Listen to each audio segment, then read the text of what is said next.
Hello నమస్తే. ఒక real story చెప్తున్నానండి. ఒక ఊరిలో ఒక శివాలయం ఉంటుందండి. శివాలయం ఉంటే ఏంటి అంటే ఆ శివాలయము ఊరి బయట ఉంటుందండి.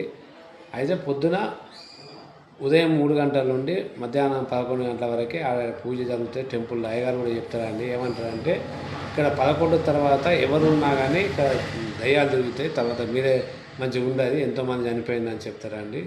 చెప్పి మళ్ళా 11 గంటలకు బంద్ అయితే మళ్ళీ 3 గంటలకు మళ్ళీ తిరుగుతారండి.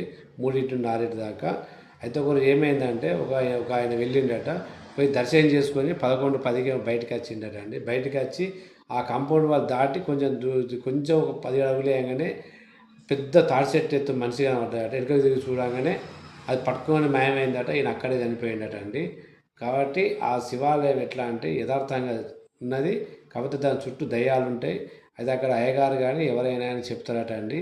ఇది ఎక్కడో కాదు, మన ఇండియాలోనే రాజస్థాన్ అనే స్టేట్లో ఉందండి దీన్ని.